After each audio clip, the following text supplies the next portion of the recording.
ಎಲ್ಲರಿಗೂ ನಮಸ್ಕಾರ. ಕೃಷ್ಣ ಅವತಾರದ ಕಥೆಯನ್ನು ಮತ್ತೆ ಮುಂದುವರಿಸೋಣ. ದ್ರೌಪದಿಯ ಸ್ವಯಂವರ ಪ್ರಾರಂಭ ಆಗುತ್ತೆ. ಎಲ್ಲೂ ಪಾಂಡವರ ಒಂದು ಸುಳಿವು ಕಂಡಿರೋದಿಲ್ಲ. ಆಗ ಶಿಶುಪಾಲ ಬರ್ತಾನೆ. ಅವನು ಆ ಬಿಲ್ಲನ್ನು ಎತ್ತೋದ್ರಲ್ಲಿ ವಿಫಲನಾಗ್ತಾನೆ. ಅನೇಕ ರಾಜರುಗಳು ಬರ್ತಾರೆ.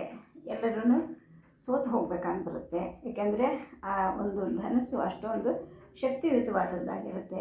ಜರಾಸಂಧನು ಬರ್ತಾನೆ. ಆದರೆ ಅವನು ತಾನು ಬಂದಿದ್ದು ವಧುವಿಗೆ ಆಶೀರ್ವಾದ ಮಾಡಲಿಕ್ಕೆ ಅಂತ ಹೇಳಿಬಿಟ್ಟು ಒಂದು ಸೋಗನ್ನು ಹಾಕಿಬಿಟ್ಟು ಮತ್ತು ಅಲ್ಲಿ ಇರಲಾರದೆ ತನ್ನ ಒಂದು ದೇಶಕ್ಕೆ ತಾನು ಹಿಂತಿರುಗಿ ಹೋಗ್ತಾನೆ.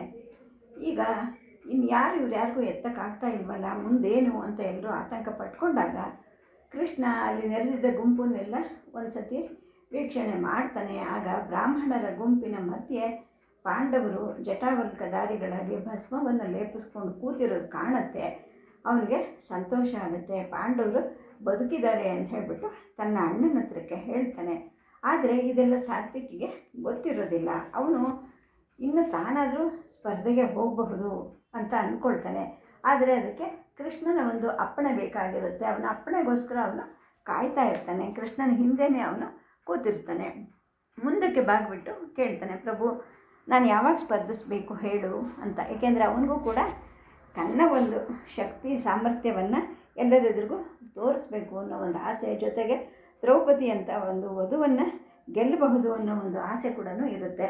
ಆಗ ಕೃಷ್ಣ ಹೇಳ್ತಾನೆ, ನೋಡು ಸಾತ್ಯಕ್ಕೆ ಸೈರಣೆಗೆಡಬೇಡ, ಸಮಯ ಬಂದಾಗ ನಾನೆಲ್ಲ ಹೇಳ್ತೀನಿ ಅಂತ ಹೇಳ್ತಾನೆ. ಜೊತೆಗೆ ತನ್ನ ಇನ್ನೊಂದು ಪಕ್ಕದಲ್ಲಿ ಕೂತಿದ್ದ ಉದ್ಧವನ ಹತ್ರ ಹೇಳ್ತಾನೆ, ನೋಡು ನಾನು ಹೇಳೋವರೆಗೂ ಯಾವ ಯಾದವ ವೀರರು ಕೂಡ ಅಲ್ಲಿ ಸ್ಪರ್ಧೆ ಮಾಡಲಿಕ್ಕೆ ಹೋಗಬಾರ್ದು, ನೀನು ಆ ಥರ ಕಾಯಬೇಕು ಅಂತ ಹೇಳ್ತಾನೆ. ಆಯಿತು ಅಂತ ಉದ್ಧವ ಹೇಳ್ತಾನೆ. ಇನ್ನು ಅಲ್ಲಿಂದ ಮುಂದಕ್ಕೆ ದುರ್ಯೋಧನನಿಗೆ ಒಂದು ಉತ್ಸಾಹ ಹೆಚ್ಚಾಗ್ತಾ ಹೋಗುತ್ತೆ. ಏಕೆಂದರೆ ತಾನು ಹೋಗ್ಬೋದು, ಆ ಧನಸ್ಸನ್ನು ಎತ್ತಿ ಅವರು ಕೊಟ್ಟಿರೋ ಒಂದು ಸ್ಪರ್ಧೆಯಲ್ಲಿ ತಾನು ಗೆಲ್ಲಬಹುದು, ದ್ರೌಪದಿಯನ್ನು ಗೆಲ್ಲೋದು ಖಂಡಿತ, ಏಕೆಂದರೆ ನನಗೆ ಅಷ್ಟೊಂದು ಶಕ್ತಿ ಇದೆ, ಕೌಶಲ ಇದೆ ಅಂತ ಅವನು ಅಂದ್ಕೊಂಡಿರ್ತಾನೆ. ಜೊತೆಗೆ ಸ್ವಲ್ಪ ಹೊತ್ತು ಹೋಗಲಿ, ಇನ್ನು ಸ್ವಲ್ಪ ಹೊತ್ತು ಬಿಟ್ಟು ತಾನು ಹೋಗೋದು, ಅಲ್ಲಿವರೆಗೂ ಇನ್ಯಾರ್ಯಾರು ಪ್ರಯತ್ನ ಪಡ್ತಾರೋ ಪಡಲಿ ಅಂಥೇಳಿ ಸುಮ್ಮನೆ ಕೂತ್ಕೊತಾನೆ. ಆದರೆ ಹಾಗೆ ಸುಮ್ಮನೆ ಅಂದರೆ ಸುಮ್ಮನೆ ಕೂತಿರಲ್ಲ. ಆ ಬಿಲ್ಲು ಅದನ್ನು ಹೇಗೆ ಎದೆ ಏರಿಸಬಹುದು, ಆ ಮೀನಿನ ಕಣ್ಣಿಗೆ ಹೇಗೆ ಸರಿಯಾಗಿ ಬಾಣ ಬಿಡಬಹುದು, ಇವೆಲ್ಲವನ್ನು ಲೆಕ್ಕಾಚಾರ ಹಾಕ್ತಾ ಕೂತಿರ್ತಾನೆ. ತಾನು ಇನ್ನು ಸೋಲ್ತಕ್ಕಂಥ ಒಂದು ಅವಕಾಶ ಇಲ್ಲವೇ ಇಲ್ಲ ಅಂತ ಅವನ ಮನಸ್ಸಿಗೆ ಬರುತ್ತೆ. ಹಿಂದಿನ ದಿನ ದ್ರುಪದನಿಗೂ ಮತ್ತು ಅಶ್ವತ್ಥಾಮನಿಗೂ ಮಾತುಕತೆ ಆಗಿದ್ದರಿಂದ ತಪ್ಪು ತಿಳುವಳಿಕೆ ದೂರ ಆಗಿರುತ್ತೆ. ಕೊನೆ ಆತಂಕವನ್ನು ಕೂಡ ತಾನು ದಾಟಿದಾಗ ಆಗಿದೆ ಅಂತ ಅಂದ್ಕೊಳ್ತಾನೆ. ಜನರ ಒಂದು ಗುಂಪು ಕೂಡ ಅವನನ್ನು ಚೆನ್ನಾಗಿ ಸ್ವಾಗತಿಸಿರುತ್ತೆ. ಸಮಯ ಸಂದರ್ಭ ಇಲ್ಲದೆ, ಪರಸ್ಪರ ಯಾವುದೇ ಸಂಬಂಧವೂ ಇಲ್ಲದೆ, ಯಾವುದೋ ಒಂದು ಹಳೆಯ ನೆನಪಲ್ಲಿ ಅಡಗಿದ್ದ ಚಿತ್ರಗಳು ಅವನಿಗೆ ಪದೇ ಪದೇ ಕಂಡ ಹಾಗೆ ಭಾಸ ಆಗುತ್ತೆ. ಕುರುಗಳ ಸಾಮ್ರಾಜ್ಯಕ್ಕೆ ಯುವರಾಜ ಪಟ್ಟವನ್ನು ಅವನಿಗೆ ಕಟ್ಟಿದ್ರು. ಪಂಚಪಾಂಡವರು ವಾರಣಾವತದಲ್ಲಿ ಜೀವಸಹಿತ ಸುಟ್ಟು ಹೋದರು. ಅವನ ಮೇಲೆ ಅಧಿಕಾರ ಚಲಾಯಿಸಬೇಕು ಅಂತ ಅಂದ್ಕೊಂಡಿದ್ದ ದ್ರೋಣರ ಪ್ರಯತ್ನ ಕೂಡ ವಿಫಲ ಆಯಿತು. ಈಗ ಈ ಪಾಂಚಾಲ ರಾಜಕುಮಾರಿ ನನಗೆ ಹೆಂಡತಿ ಆಗ್ತಾಳೆ. ದ್ರೌಪದಿ ತನ್ನ ಪಕ್ಕದಲ್ಲಿದ್ದರೆ ಪ್ರತಿ ದಿಕ್ಕಿನಲ್ಲೂ ಎಲ್ಲ ವಿಜಯಗಳು ತನ್ನ ಪಾಲಿಗೆ ದೊರೆಯುತ್ತೆ. ತಾನು ತನ್ನ ಪುರಾತನ ಮೂಲ ಪುರುಷನಾದ ಭರತ ಚಕ್ರವರ್ತಿಯನ್ನು ಕೂಡ ಮೀರಿಸ್ತೀನಿ ಅಂತೆಲ್ಲ ಅಂದ್ಕೊಳ್ತಾ ಇರ್ತಾನೆ ದುರ್ಯೋಧನ. ಆದರೆ ಇಷ್ಟೊಂದು ಆತ್ಮವಿಶ್ವಾಸ ಇದ್ದರೂ ಕೂಡ ಅವನಿಗೆ ಎಲ್ಲೋ ಒಂದು ಮೂಲೆಯಲ್ಲಿ ನಾನು ಗೆಲ್ಲಲ್ವೋ ಏನೋ, ಏನಾದರೂ ಒಂದು ದುರದೃಷ್ಟ ತನಗೆ ಬರುತ್ತೋ ಏನೋ ಅನ್ನೋ ಒಂದು ಸಂಶಯ ಕಾಡ್ತಾ ಇರುತ್ತೆ. ಆದರೆ ಮರುಕ್ಷಣವೇ ಎಂಥದ್ದು ಇಲ್ಲ, ನನಗೆ ಎಷ್ಟೊಂದು ಬುದ್ಧಿ ಇದೆ, ಎಲ್ಲ ತರ್ಕ ಮಾಡಿ ನೋಡಿದ್ದೀನಿ, ಆ ಬಿಲ್ಲನ್ನು ಹೇಗೆ ಹಿಡಿಬೇಕು, ಹೆದೆಯನ್ನು ಹೇಗೆ ಕಟ್ಟಬೇಕು, ಇದೆಲ್ಲ ನನಗೆ ಈಗಾಗಲೇ ಗೊತ್ತಾಗಿ ಹೋಗ್ಬಿಟ್ಟಿದೆ ಅಂತಲೂ ಅವನ ಮನಸ್ಸಿಗೆ ಅನ್ನಿಸ್ತಿರುತ್ತೆ. ಇನ್ನು ಜರಾಸಂಧ ಮತ್ತು ಅವನ ಸಾಮಂತರು ಹೊರಟೋದ ಮೇಲೆ ಸ್ವಲ್ಪ ಹೊತ್ತು ಅಲ್ಲೆಲ್ಲ ಮೌನ ಆವರಿಸಿರುತ್ತೆ. ಇನ್ನು ಎಲ್ಲರ ಕಣ್ಣು ದುರ್ಯೋಧನನ ಕಡೆಗೇ ತಿರುಗುತ್ತೆ. ಎಲ್ಲರೂ ನನ್ನನ್ನೇ ನೋಡ್ತಾ ಇದ್ದಾರೆ, ಇನ್ನು ನನ್ನ ಸಮಯ ಬಂತು ಅಂತ ಯೋಚನೆ ಮಾಡಿ ನಿಧಾನವಾಗಿ ಎದ್ದೇಳ್ತಾನೆ. ಎದ್ದುಬಿಟ್ಟು ತನ್ನ ಗದೆ ಮತ್ತು ಖಡ್ಗಗಳನ್ನು ತನ್ನ ತಮ್ಮ ದುಶ್ಯಾಸನ ಕೈಗೆ ಕೊಡ್ತಾನೆ. ಆಸನದಿಂದ ಮೇಲೆ ಎದ್ದು ಅಲ್ಲಿ ಸುತ್ತ ಇದ್ದಂತಹ ರಾಜರನ್ನು ಸ್ನೇಹದ ದೃಷ್ಟಿಯಿಂದ ನೋಡಿ ಮುಗುಳು ನಗೆಯನ್ನು ಬೀರಿ ಆ ಒಂದು ಕೃತಕ ಸರೋವರದ ಕಡೆಗೆ ಹೊರಡ್ತಾನೆ.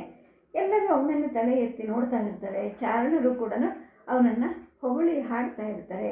ತನ್ನ ಹಿರಿಯರ ಸಾಹಸ್ಯ ಕೃತ್ಯಗಳನ್ನೆಲ್ಲ ಅವರು ಹೇಳ್ತಾ ಇರ್ತಾರೆ. ಇದನ್ನೆಲ್ಲ ಇವನು ಹೆಮ್ಮೆಯಿಂದ ಕೇಳ್ತಾ ಇರ್ತಾನೆ. ಅವನ ಚೆಲುವಾದ ಮುಖ ಇನ್ನಷ್ಟು ಹಿಗ್ಗಿ ಹೋಗಿರುತ್ತೆ.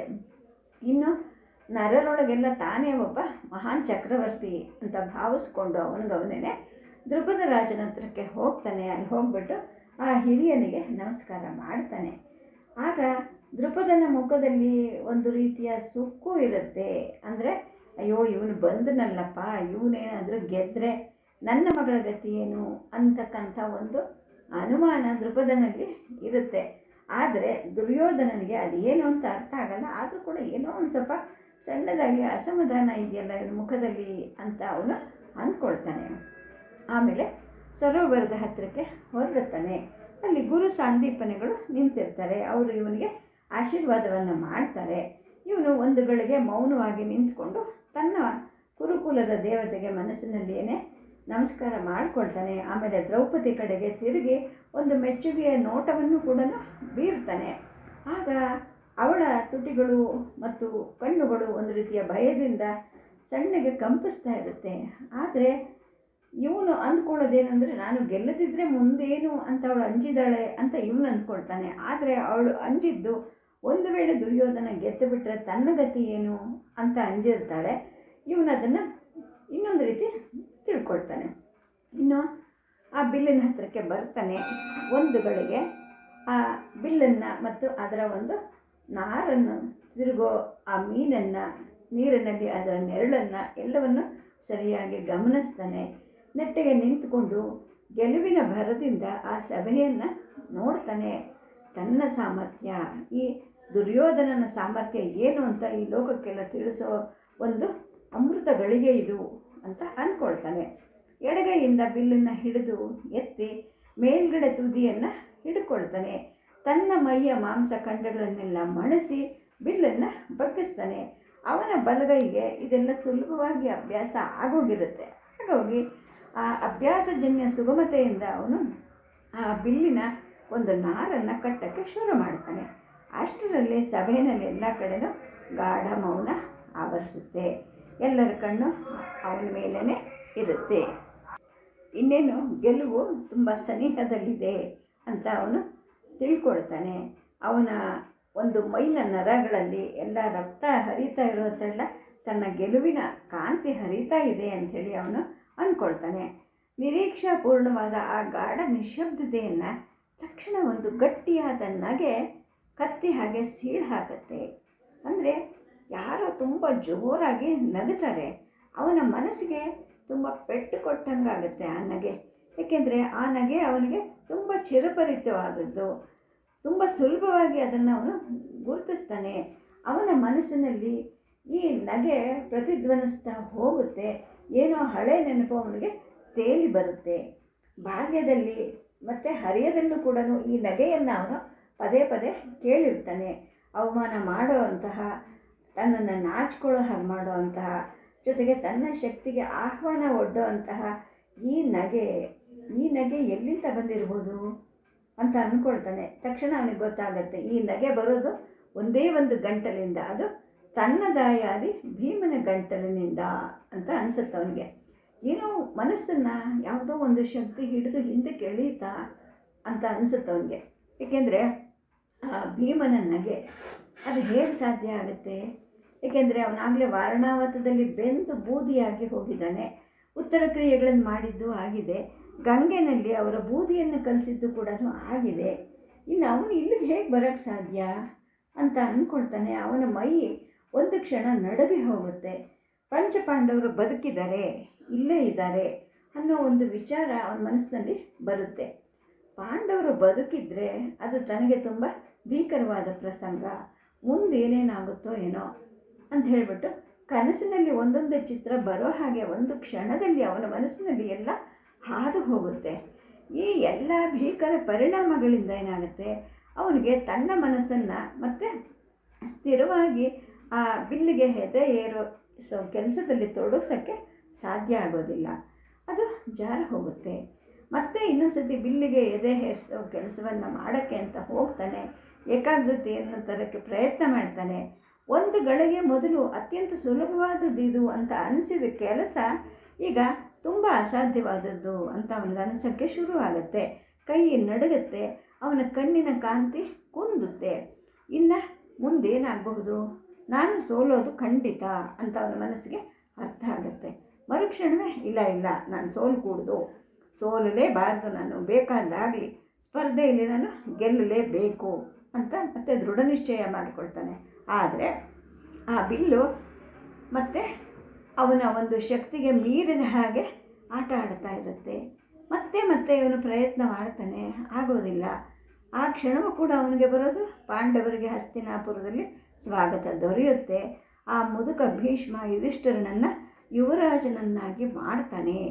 ಹೀಗೆ ಒಂದಾದರ ಮೇಲೆ ಒಂದಾದ ನಂತರ ಒಂದು ಯೋಚನೆಗಳು ನುಗ್ಗಿ ಬರುತ್ತೆ.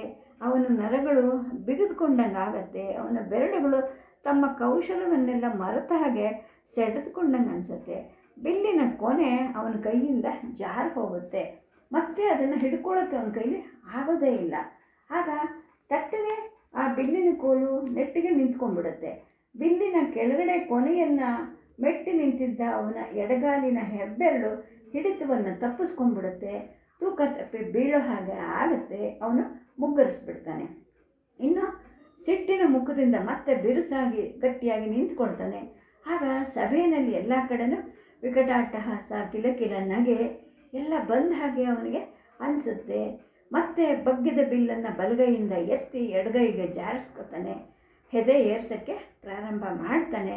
ಆಗ ಅಪಹಾಸ್ಯ ಮತ್ತು ಅಣುಕು ನಗೆಗಳ ಸದ್ದು ಹೆಚ್ಚಾದ ಹಾಗೆ ಅವನಿಗೆ ಅನಿಸುತ್ತೆ. ಅವನ ಬೆರಳಿನ ಸಾಮರ್ಥ್ಯ ಮತ್ತೆ ಉಡುಗಿ ಹೋಗುತ್ತೆ. ಬಿಲ್ಲು ಮಣಿಯೋದೇ ಇಲ್ಲ. ಎಷ್ಟೆಷ್ಟು ಪ್ರಯತ್ನ ಮಾಡಿದ್ರೂ ಅಷ್ಟಷ್ಟು ಅವನು ನಿತ್ರಾಣ ಆಗ್ತಾ ಹೋಗ್ತಾನೆ. ಇನ್ನೊಂದು ಸಲ ಅವನ ಕೈನ ಹಿಡಿತ ತಪ್ಪಿ ಬಿಲ್ಲು ನೆಲದ ಮೇಲೆ ಬೀಳುತ್ತೆ. ಆದರೆ ಈ ಸಲ ಅದರ ಜೊತೆಗೆ ಅವನು ಕೂಡ ಬಿದ್ದು ಹೋಗ್ತಾನೆ. ಸುಮಾರು ಸಾವಿರಾರು ಗಂಟಲುಗಳಿಂದ ಹೊರಟಿರುವಂತಹ ಗಟ್ಟಿಯಾದ ನಗು ಅವನ ಕಿವಿಯನ್ನು ಕೊರೆಯೋಕ್ಕೆ ಶುರುವಾಗತ್ತೆ. ಅವನ ಮುಖವೆಲ್ಲ ಬಣ್ಣಗೆಟ್ಟು ಕಪ್ಪಾಗತ್ತೆ.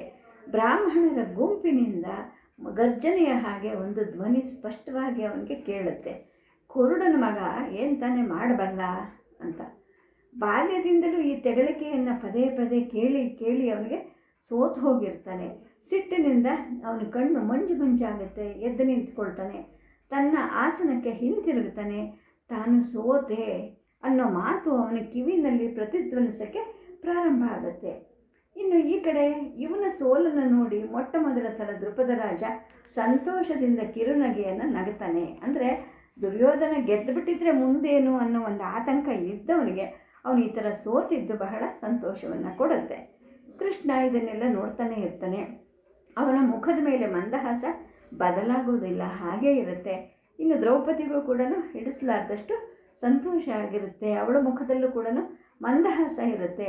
ಅವಳು ದುರ್ಯೋಧನನ ಕಡೆಗೆ ನೋಡ್ತಾಳೆ. ಆಗ ಅವಳ ಕಿರುನಗೆ ಮಾಯ ಆಗೋಗುತ್ತೆ. ಏಕೆಂದರೆ ಅವಳು ನೋಡಿದ್ದು ಸಂಕಟದಿಂದ ವಿಕಾರವಾಗಿದ್ದ ದುರ್ಯೋಧನನ ದೀನಮುಖ. ಅದು ಅವಳನ್ನೇ ನೋಡ್ತಾ ಇರುತ್ತೆ. ಹುಚ್ಚನ ಹಾಗೆ, ಕೊಲೆಗಡಕನ ಹಾಗೆ, ಹುಚ್ಚು ಹಿಡಿದ ಕೊಲೆಗಡಕನ ಥರ ಅವನ ಮುಖ ಕಾಣ್ತಾ ಇರುತ್ತೆ. ಅಷ್ಟು ಘೋರವಾಗಿ ಅವಳನ್ನು ನೋಡ್ತಾ ಇರ್ತಾನೆ. ಇದೇ ಮುಖ ಅವಳ ಬದುಕಿನ ಕೊನೆಯ ಗಳಿಗೆವರೆಗೂ ಅವಳನ್ನು ಬೆನ್ನಟ್ಟಿ ಕಾಡಿ ಅವಳಿಗೆ ದುಃಖವನ್ನು ತರುತ್ತೆ ಅನ್ನೋ ಒಂದು ಯೋಚನೆ ಅವಳ ಮನಸ್ಸಿನಲ್ಲೂ ಕೂಡ ಬಂದಿರೋದಿಲ್ಲ. ಸದ್ಯಕ್ಕೆ ಕಥೆಯನ್ನು ಮುಕ್ತಾಯ ಮಾಡಿರ್ತೀನಿ. ನಮಸ್ಕಾರ.